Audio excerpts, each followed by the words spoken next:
UGC के नए rules पर जो हंगामा हो रहा है उसके पीछे एक नाम बार बार सामने आ रहा है। इंदिरा जयसिंह।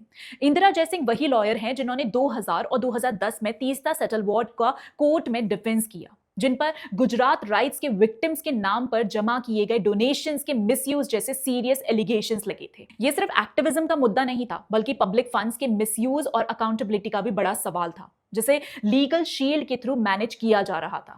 इसके बाद उनके एनजीओ लॉयर्स कलेक्टिव पर फॉरेन फंडिंग रूल्स तोड़ने के चार्जेस लगे। 2016 में एफसीआरए लाइसेंस कैंसिल हुआ और 2019 में सीबीआई रेड्स हुए। गवर्नमेंट एजेंसीज ने कहा कि फॉरेन डोनेशंस का मिसयूज पॉलिटिकल एक्टिविटीज और लॉबिंग के लिए हुआ, और हमेशा की तरह जयसिंह ने इन सब को पॉलिटिकल वेंडेटा बताया। लेकिन इन कंट्रोवर्सीज के बाद कई लोगों के लिए यह क्लियर हो गया कि उनका एक्टिविज्म ग्राउंड लेवल जस्टिस से ज्यादा पावर कॉरिडोर्स और आइडियोलॉजिकल बैटल्स पर फोकस रहा है, जहां कोर्ट रूम्स का यूज पॉलिसी डायरेक्शन बदलने के लिए किया गया। बेसिकली इंदिरा जयसिंह का एक्टिविज्म ठीक चल रही चीजों में प्रॉब्लम खोजना और सोल्यूशन को कॉन्फ्लिक्ट बताने का ही रहा है। इसके साथ ही उन्होंने रोहिंग्या रिफ्यूजीज की डिपोर्टेशन को रोकने के लिए सरकार के खिलाफ पिटीशन डाली, यूएपीए जैसे एंटी टेरर कानून को ड्रैकोनियन बताकर उन्हें कमजोर करने की मांग की, और याकूब मेमन, अफजल गुरु जैसे टेरर कन्विक्ट्स के लिए डेथ पेनल्टी के खिलाफ कोर्ट में आर्ग्यूमेंट्स दिए। और यही नहीं, सबसे ज्यादा घटिया बात यह रही कि निर्भया केस में इंदिरा जयसिंह ने फांसी के विरोध में खड़े होकर विक्टिम की मां आशा देवी को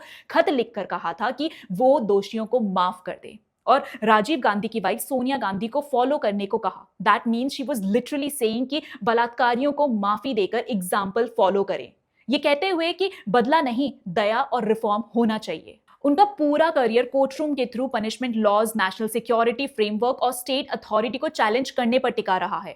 सो कॉल लेफ्ट इकोसिस्टम उन्हें ह्यूमन राइट्स वॉरियर कहते हैं, लेकिन देश के लिए वो एक ऐसी एक्टिविस्ट हैं जो जुडिशरी के जरिए पॉलिसीज को रीराइट करने का एजेंडा चलाती हैं। बेसिकली इंदिरा जयसिंह के पूरे करियर को उठाकर देखा जाए तो उनका हर केस सोवरेनिटी, सिक्योरिटी और शांति को चैलेंज करने वाला ही होता है। और बात सिर्फ यहीं तक नहीं, आज यूजीसी के जिन नए रेगुलेशंस पर सुप्रीम कोर्ट ने रोक लगाई है उसमें भी इंदिरा जयसिंह का हिडन रोल है, क्योंकि यूजीसी को नए गाइडलाइंस बनाने का आदेश भी कोर्ट से मिला था, जो 2019 के इंदिरा जयसिंह के द्वारा फाइल किए गए पीआईएल के बाद आया था। इंदिरा जयसिंह का पैटर्न बिल्कुल क्लियर रहा है कि चाहे नेशनल सिक्योरिटी लॉज हो, पनिशमेंट सिस्टम हो या एजुकेशन पॉलिसी, इंदिरा जयसिंह हमेशा स्टेट अथॉरिटी और मेजॉरिटी सेंटिमेंट के अगेंस्ट कोर्ट का सहारा लेती रही हैं। पीआईएल और एक्टिविज्म का रूट लेकर इंदिरा जयसिंह पॉलिसी मेकिंग को इन्फ्लुएंस कर रही हैं, और पॉलिसी बनाने वाले बाबू और नेता भी इतने अनइन्फॉर्म्ड हैं कि वो एक बार देखते भी नहीं कि जो काम वो कर रहे थे वो उनसे करवा कौन रहा है।